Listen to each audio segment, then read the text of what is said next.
Well, what I wanted to say is, in terms of underage girls, I got it 100%. One issue I had, though, was that some of these girls in the documentary were like in their 30s when they met him. And they were going along with the whole victim thing right along with these underage girls. And I had an issue with that. Did you? Sure. I'm like, you know better. You know better. You already know better. And you that excited to ride on a plane and maybe get a bag that you're not trying to, like if you were a spy and you got in there to infiltrate and break the girls out, but ain't nobody said that. No. And they was dating him. Yeah. And then, I mean, he had a lot going on. I'm surprised he could make the goddamn music. He got the wife. Now, she didn't get a clue after the first baby, so she laid up and have 3. Well, if you look at, like, they had actually pulled out some of her, videos. Remember, she was like on that house, this Hollywood X's or something like that show. Yeah.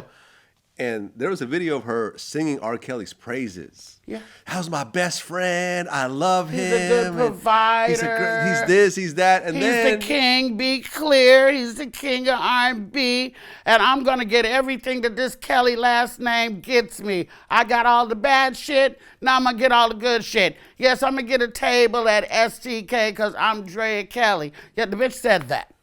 Right. I'm sorry to talk, but this is what she said. Right. And now you fast forward to, I'm surviving R. Kelly. I'm a victim. I'm crying. Yeah, my family couldn't help me. Nobody could help me.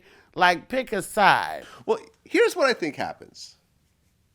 The young girl shit is the young girl shit, and fuck him for that. I do not support pedophiles of any capacity. Fuck him for all that. Even though there's some hot-ass little 14, 15 year old but that's girls not out on there them. That's not put on on them. that makeup and you think they 18 years old. Yeah. I'm just saying. Yeah. Well, There's we some know hot something. bitches out there too. R. Kelly, one of R. Kelly's first song had a verse called "Show Me Some ID Before I Get Knee Deep." So he knows how to check IDs. Okay, remember he had the sign. Then why is 18 he and over? lurking in the back of on the Leah's album too? All lurking, All right. ain't nothing but a number. All lurking back there, all They nasty. look like they're in front of a school or something like. Now, trauma, listen, a woman in an abusive relationship has 3 options, in my opinion. You can stay, get your ass whooped mentally and physically for the rest of your life, be downtrodden, probably commit suicide, something like that. You can kill this motherfucker, or you can get the fuck out. Getting out is not always as easy as we say it is, and I understand that. But I'm probably not going to have 3 motherfucking babies for a motherfucker I can't stand that I'm scared of. After the first motherfucking, you wasn't around to help, you were on the road and shit like that, now I'm going to have another one, I'm pregnant. Or he wouldn't allow me to use birth control or whatever the fuck excuse it may be. I'm not having 3 babies with a motherfucker I can't stand. Yeah, I'm not doing there's abortions, there's morning after pills. like, there's... jump off the stairs, jump off a cliff, do anything. Right. Get rid of this motherfucker. Right.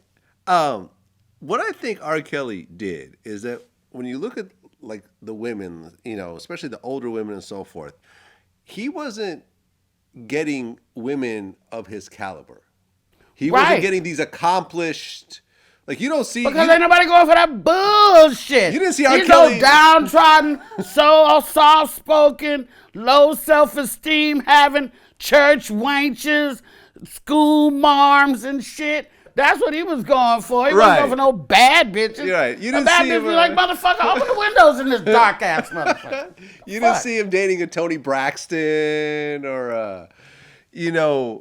I'm trying to think. I can't, actually. Tony might would have dated him back in the day.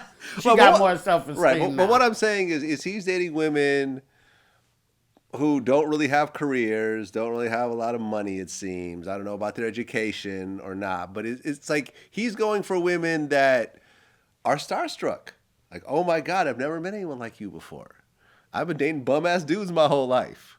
They've been borrowing my car and shit, going to see another girl. Like, ooh, here's a guy that's famous, who's got some money, who, and so forth. And I honestly think that some of these women just groupied out. Well, like, let's say if Bruno, right, asked me to come to his hotel room, to his house, not his hotel room. He could hold you hostage or for a while. Or he brought me, no. If I got in there, right. as much as I love Bruno, if you started having weird behavior or talking to me crazy or something like that, fuck him too. I'm out. That like it doesn't take too many red flags to see this bitch is weird. Like, I mean, I'm starstruck, but I'm not crazy. And hopefully I raised a daughter that is like that. My daughter has told, what you say and what you do, two different things. But she has led me to believe that she's not going to go to no tricks, hotel, or house, for some weird situation by herself with nobody knowing. This is what I choose to believe, that I've raised a child that's smart enough and has told me she's smart enough to not group you out like that. She's been around stars all her goddamn life. It really don't move her. You feel me? Yeah. Yeah. I mean, like he got married to Aaliyah, and his lawyer claimed that he thought that she was 18. But then there was a video that came out where he's actually in the studio with her and goes, "Oh, this is my new artist, Aaliyah. She's 14. Then his boy said he forged the marriage license signature. Yeah. So it's so many people that helped him. It's like, how do you take down R. Kelly and not take down 150, 200, 500 other people around him? Yeah. How do you do that? Everybody's guilty. Everybody's guilty. Everybody's guilty. And when you were speaking, I knew you was going to do this, Vlad. I knew you was going to get me in here and talk about this motherfucker all goddamn day. But, I mean, if you go back to Nicole Brown Simpson, her parents knew she was getting her ass whooped over there. Yeah. They did nothing. They sold her out because they were getting money from OJ. Parents have been pimping out their kids since the dawn of time. Not this bitch. Not this bitch. Dawn of time. Yeah. Just biblical days. I mean, it's no different than... What would you compare this to?